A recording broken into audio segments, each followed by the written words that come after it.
Praise the Lord. இந்த நாளும் ஜீவனோட நம் தேவனுக்கு கொடாக நன்றி செலுத்துகிறேன். நம் அனைவரும் வல்லமையை பெற்றுக்கொள்ள வல்லமுள்ள நம் தேவனிடத்தில் அவரிடத்தில் நம்ம வல்லமையை கேட்கணும். அப்படியாப்பட்ட வல்லமுள்ள தேவன் நமக்காக யாவும் செய்கிற தேவன். அப்படியாப்பட்ட ஒரு தேவனை நாம் துதிப்போமாக. ஊற்றிடுமே வல்லமையை இந்த நாளில் எங்கள் மேலே வல்லமையோடு, ஊற்றிடுமே மக்கினியை இந்த நாளில் எங்கள் மேலே வல்லமையோடு, வல்லமை வல்லமை தாருமே தேசத்தை உமக்காக கலக்கிட, அபிஷேகம் அபிஷேகம் ஊற்றுமே ஆனல் கொண்டு உமக்காக எழும்பிட, வல்லமை வல்லமை தாருமே தேசத்தை உமக்காக கலக்கிட, அபிஷேகம் அபிஷேகம் ஊற்றுமே ஆனல் கொண்டு உமக்காக எழும்பிட, மாம்சமான யாவர் மேலும் ஊற்றுவேன் என்று வாக்குத்தத்த ஆவியை ஊற்ற வேண்டுமே, மாம்சமான யாவர் மேலும் ஊற்றுவேன் என்று வாக்குத்தத்த ஆவியை ஊற்ற வேண்டுமே, நீச்சல் ஆழம் கொண்டு சென்று நீந்த செய்யுமே நதியாய் பாய்ந்திடுமே, நீச்சல் ஆழம் கொண்டு சென்று நீந்த செய்யுமே நதியாய் பாய்ந்திடுமே, ஊற்றிடுமே வல்லமையை இந்த நாளில் எங்கள் மேலே வல்லமையோடு, ஊற்றிடுமே மக்கினியை இந்த நாளில் எங்கள் மேலே வல்லமையோடு, வல்லமை வல்லமை தாருமே தேசத்தை உமக்காக கலக்கிட, அபிஷேகம் அபிஷேகம் ஊற்றுமே ஆனல் கொண்டு உமக்காக எழும்பிட, வல்லமை வல்லமை தாருமே தேசத்தை உமக்காக கலக்கிட, அபிஷேகம் அபிஷேகம் ஊற்றுமே ஆனல் கொண்டு உமக்காக எழும்பிட, அற்புதங்கள் திரளாய் நடந்திடவே அற்புதத்தின் ஆவியே வந்திடுமே, அற்புதங்கள் திரளாய் நடந்திடவே அற்புதத்தின் ஆவியே வந்திடுமே, அந்தகார சங்கிலிகள் அருந்திடவே அக்கினியை ஊற்றிடுமே, அந்தகார சங்கிலிகள் அருந்திடவே அக்கினியை ஊற்றிடுமே, ஊற்றிடுமே வல்லமையை இந்த நாளில் எங்கள் மேலே வல்லமையோடு, ஊற்றிடுமே அக்கினியை இந்த நாளில் எங்கள் மேலே வல்லமையோடு, வல்லமை வல்லமை தாருமே தேசத்தை உமக்காக கலக்கிட, அபிஷேகம் அபிஷேகம் ஊற்றுமே ஆனல் கொண்டு உமக்காக எழும்பிட, வல்லமை வல்லமை தாருமே தேசத்தை உமக்காக கலக்கிட, அபிஷேகம் அபிஷேகம் தாருமே தேசத்தை உமக்காக கலக்கிட. ஆமென். ஹல்லேலூயா ஹல்லேலூயா ஹல்லேலூயா ஹல்லேலூயா. கிறிஸ்துவுக்குள் அன்பான சகோதர சகோதரிகளே, இந்த நிகழ்ச்சியை ஆவலாய் பார்த்து கொண்டிருக்கிற ஒவ்வொருவரையும் கர்த்தராகிய இயேசு கிறிஸ்துவின் நாமத்தினாலே வாழ்த்தி வரவேற்கிறேன். அருமையானவர்களே, பாடப்பட்ட பாடலிலே வல்லமை தாரும் தேவா வல்லமை வேண்டும் தேவா என்கிறதான ஒரு அருமையான பாடலை கிரண் சோஃபியா பாடினாள்.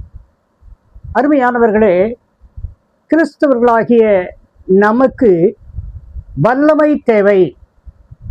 அந்த வல்லமை ஏன் தேவை, எதற்கு தேவை என்று சொன்னால், இந்த உலகத்திலே பலவிதமான நம்மை எதிர்த்து வரக்கூடிய காரியங்கள் எல்லாற்றிலும் அதை எதிர்ப்பதற்கு, அதை தகர்த்து உடைப்பதற்கு நமக்கு தேவனுடைய வல்லமை தேவைப்படுகிறது. அதற்காகத்தான் நாம் தேவ வல்லமையை பெற்றுக்கொள்ளும்படியாக இப்படியாக பாடலை பாடி தேவனிடத்திலே இறைஞ்சுகிறோம். ஆண்டவரே, எனக்கு வல்லமையை தாரும், உமது ஆவியை ஊற்றும் என்று எப்படியான ஒரு பாடலை பாடியிருக்கிறார்.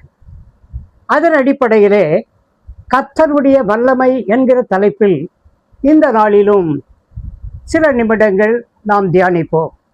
இதற்கு ஆதாரமாக எடுத்துக்கொண்ட ஒரு வேத பகுதி லூக்கா எழுதின சுவிசேஷம் 4ஆம் அதிகாரத்திலே 33 முதல் 36 வசனங்கள் வரை. அருமையானவர்களே, இந்த 33 லூக்கா 4:33 36 வரையிலான இந்த பகுதியிலே என்ன இருக்கிறது என்று சொன்னால், தேவனாகிய இயேசு கிறிஸ்து இந்த உலகத்திலே சுற்றி திரிகிற வேளையிலே கலிலேயா என்கிற அந்த பகுதிக்கு வந்து அங்கே கப்பர்நகூம் என்கிற இடத்திலே உள்ள ஒரு ஆலயத்திற்கு போதகம் செய்வதற்காக செல்லுகிறார்.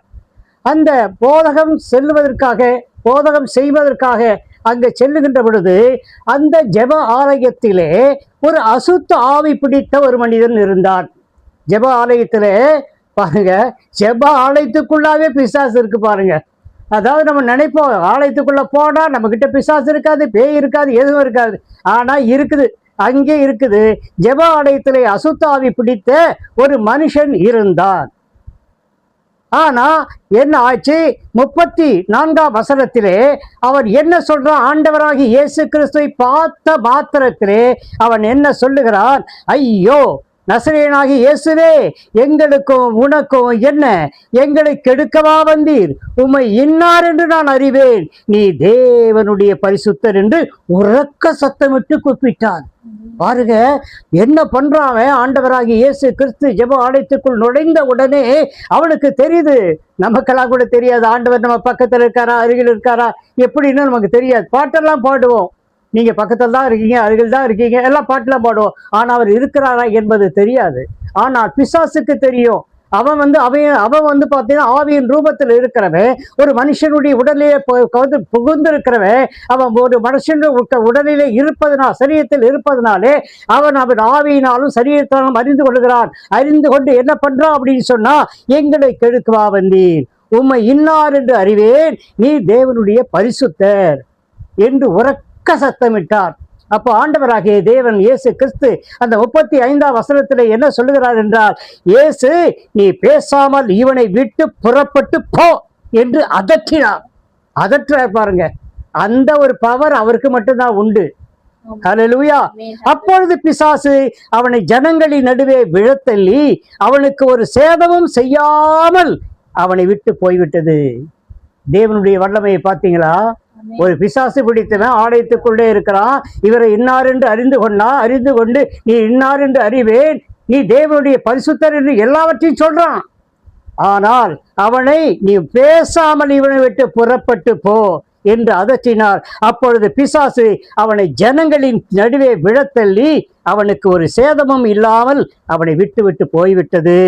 அப்போ எல்லாம் அங்க இருக்கிற மக்கள் எல்லாம், ஆலயத்துல வந்தவர்கள் எல்லாம் என்ன சொல்றாங்க? 36ஆம் வசனத்திலே எல்லோரும் ஆச்சரியப்பட்டு, இது என்ன வார்த்தையோ, நன்றாக கவனியுங்கள், இது என்ன வார்த்தையோ, அதிகாரத்தோடும் வல்லமையோடும் அசுத்த ஆவிகளுக்கு கட்டளையிடுகிறாரே.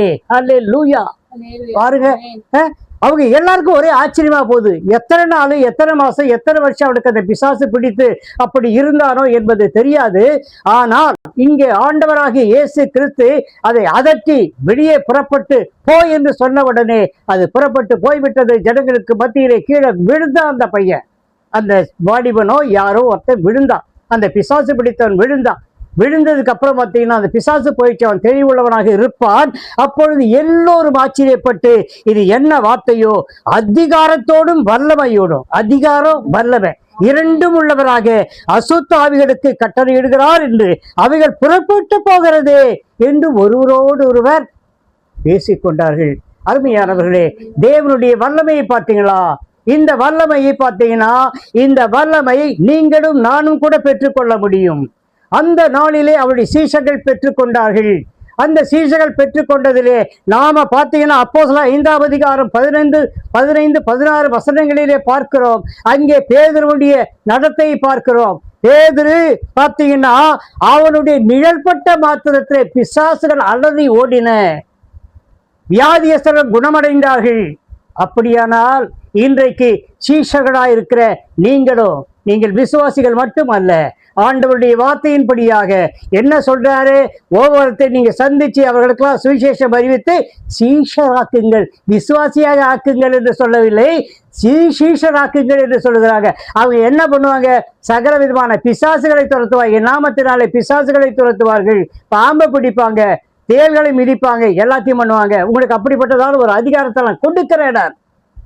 அப்படியாக இன்றைக்கும் கூட உங்களுக்கு எனக்கு அந்த அதிகாரத்தை கொடுத்திருக்கிறார். அருமையானவர்களே, அதுக்கு என்ன செய்யணும்? தேவனுடைய வல்லமை பெற்றுக்கொள்ளணும். அந்த வல்லமை பெற்றுக்கொள்வதற்காகத்தான் நாம் இந்த நிகழ்ச்சிக்கு முன்பாக, இந்த செய்திக்கு முன்பாக அருமையான மகள் அந்த ஒரு பாடலை பாடி தேவனுடைய வல்லமை பெற்றுக்கொள்ளும்படியான ஒரு பாடலை பாடினால், இந்த பாடலில் கேட்ப நீங்களும் அப்படியாக பாடி உற்சாகமாய் பாடி தேவனுடைய அருள் பெற, தேவனுடைய வல்லமை பெற்றுக்கொள்ள, அதன் மூலமாக சத்துருடைய சகல விதமான போராட்டங்களில் வெற்றி கொள்ள நீங்கள் ஆயத்தமாக இருக்க வேண்டும். அருமையானவர்களே, இதை கேட்டுக்கொண்டிருக்கிற ஒவ்வொருவருக்கும் இன்றைக்கு பரிசுத்த ஆவியானவருடைய வல்லமையினாலே, தேவ ஆவியானுடைய வல்லமையினாலே நீங்க பற்பல விதமான அதிசயங்களை, அற்புதங்களை செய்யும்படியாக கர்த்தர் தாமே துணை இருப்பாராக. ஹல்லேலூயா. ஆமென்.